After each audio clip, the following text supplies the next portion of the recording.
Reverend Dr. Miguel DeLaTorre is an author of numerous books on various religious topics, as well as a professor of social ethics and Latinx studies at Iliff School of Theology. His work delves into the interplay of European ethical norms and Christian values, and how everyone, no matter your ethnic origin, should challenge the dominant eurocentric paradigms. He is a keynote speaker at the 2018 Parliament of World Religions. Thanks for joining us to do this interview. My first question to you is, you're part of the Justice Assembly. What is your presentation about? Basically, what I'm going to argue is that most of the religions of the world have been based on Eurocentric thoughts and ideas and philosophy. And I'm going to argue that we need to do our own faith from our own context and from within our own culture, while rejecting the philosophy and the thinking of former colonizers. And one of the problems, I think, with religion is that sometimes our minds are so colonized that we attempt to interpret our own faith through Eurocentric paradigms. So basically what I'm going to be arguing is that we need to reject the way we've been doing faith and really focus on our context and our own symbols. In that context, did you do anything to bring about justice? Well, basically, in my own culture, I'm Cuban American, so as a Latino, what's very important for us is community, as opposed to the individualism that is very Eurocentric in its philosophy. So going back to my community and doing my work as an ethicist, as a philosopher, as a theologian from within my community creates a very different way of doing praxis, of doing actions. So yes, to answer your question, all the justice work that I do is very rooted, not only in my community, but among my people. So it becomes less of a way of thinking and becomes more of a way of doing. Could you bring some examples of how that has been done in your community? Well, absolutely. As you may know or may not know, in the United States, we have a tremendous injustice on the issues of immigration. Yes. In where the immigrants are being demonized, the immigrants are being seen as a threat to the United States. Now, as myself, I'm also was an immigrant, and I was an undocumented immigrant, which people like to call now illegal, which is a derogatory term. So by working within my community, I begin to work as some kind of an intellectual within that community and understanding the situation, and then trying to verbalize that information for a more general audience. So unlike Eurocentric thinking, in where we first decide what is truth, and then we act on that truth, what we're trying to do is we do the action, and based on those acts, then we discover what really is true. So it reverses that paradigm.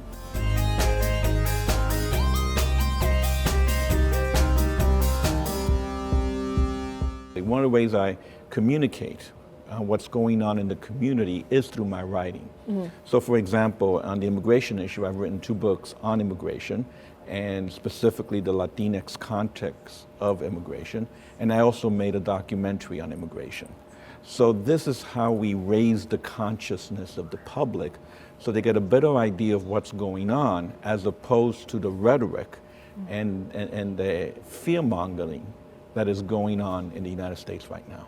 You've been part of the Parliament of World Religion. What is the role of faith in what you do? You explained a little bit about that, but could you get a little bit more deep into that? Sure. For me, faith becomes a way of transforming the world.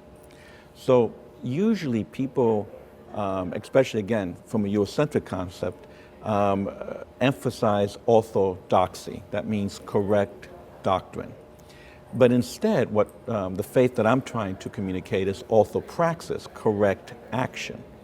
So it's not so much what I believe, it's more important what I do, that then informs the faith that I believe.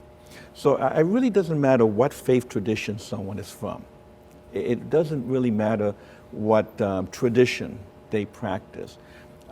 What's important is that we are faithful to the faith we say we believe. And by doing so, I believe that we could come more closer together. But if we continue to focus just on the correct doctrine, I think that pushes us further and further apart. So for me, ecumenical work is really done by working for justice, by being in solidarity with the least among us. And together, even though we may have different traditions, our traditions are enriched and we become more humane.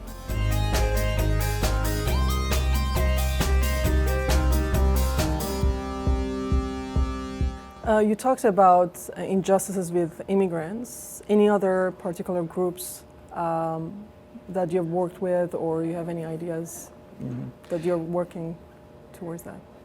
For the last couple of decades, I've also been very active with the Human Rights Campaign, which is in the United States is a campaign that works to bring equality for individuals who are gay, lesbian, bisexual, transgender, and queer. So I've been working for civil justice in that area. And the reason being, it's important for us, especially those of us in faith, to be in solidarity with those who are oppressed. So it doesn't really matter what the group is. What it matters is that we are in solidarity with those who are being persecuted. And in that solidarity, I think, is how we discover our own faith and we discover our own identity. What sort of action are you suggesting for people who are watching you right now to take, in your opinion, in order to reach that justice that you were talking about? I think the most important thing to do is to be in solidarity with the oppressed.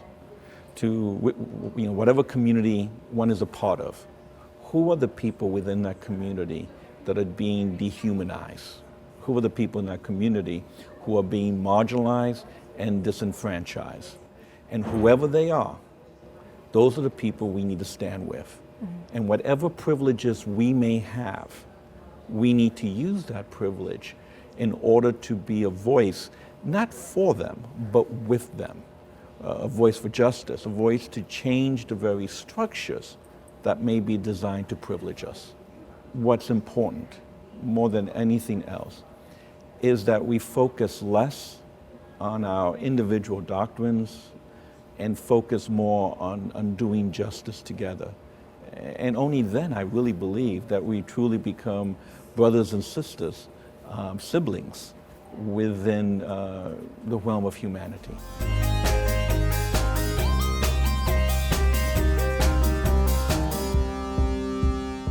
So I know you talked about immigration and the problems that there are in USA, but I also know that there are so many parts of the world that have the same problems, like in the Middle East, in Europe. And we know that humans are very noble in nature. Do you have specific examples of how maybe different individuals came together to help with immigration, and with that unity they could make something happen? No, that's a good question. And let me give you an example.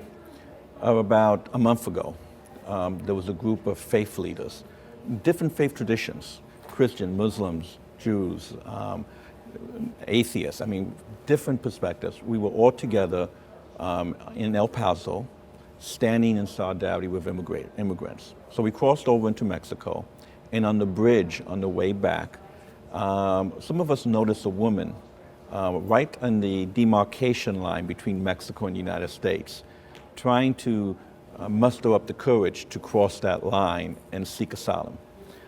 When she did, the Border Patrol wouldn't even talk to her and was pushing her back.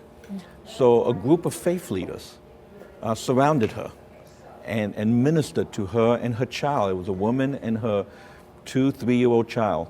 We ministered to her, we talked to her, and the Border Patrol came and tried to disperse us, but we demanded that they take her as an asylum, that they process her according to the law, because the U.S. was refusing to follow the law of a refugee seeking asylum.